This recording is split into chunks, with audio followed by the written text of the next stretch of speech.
À Boké, si certaines femmes préfèrent pratiquer le commerce, travailler pour les sociétés minières ou encore dans les bureaux, Hawa Kamara, elle, a choisi le terrain.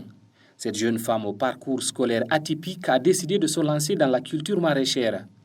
Dans cette plaine située dans le secteur Kampaya, dans la sous-préfecture de Tanene, elle cultive l'aubergine, le piment, la pastèque, le gombo et tant d'autres. Son amour pour la terre est sans équivoque, même si elle sait que la tâche peut être difficile. Après ma formation au Cameroun, nous avons fait une recherche scientifique et le thème c'était sur la fertilisation du sol après l'exploitation minière. Donc nous avons fait une étude là-bas, ça a donné et on a eu un bon résultat. On nous a pris au cabinet Phoenix. Et parallèle, j'ai profité de faire le maraîchage et pour mettre en pratique ce que j'ai appris.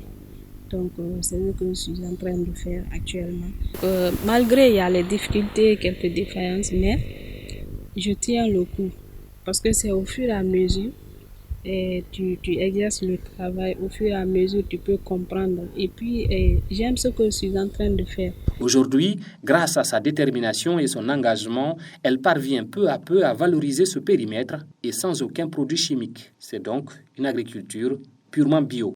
Et c'est l'agriculture bio que nous sommes en train de faire. On n'utilise pas les produits chimiques. Donc tout ce qu'on met ici, les traitements, et l'apport de l'engrais organique, tout, c'est purement bio. Plus loin, la biologiste transformée en technicienne agricole énumère les difficultés qui freinent son élan. Mais la main-d'œuvre cause vraiment problème.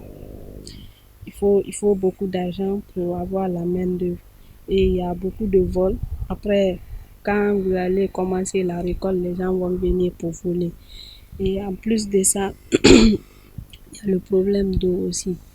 Parce que quand la saison sèche arrive à un certain niveau, les pluies tarissent. Donc ça aussi, il y a le problème de ce côté.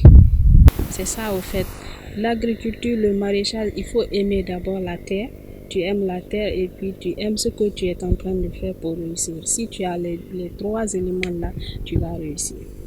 Motivée malgré les nombreux obstacles rencontrés, elle invite le ministère de l'Agriculture et de l'Élevage à s'investir davantage pour mieux encadrer ce secteur car, dit-elle, aujourd'hui, quand on fait le constat, tout ce que les Guinéens consomment vient d'ailleurs.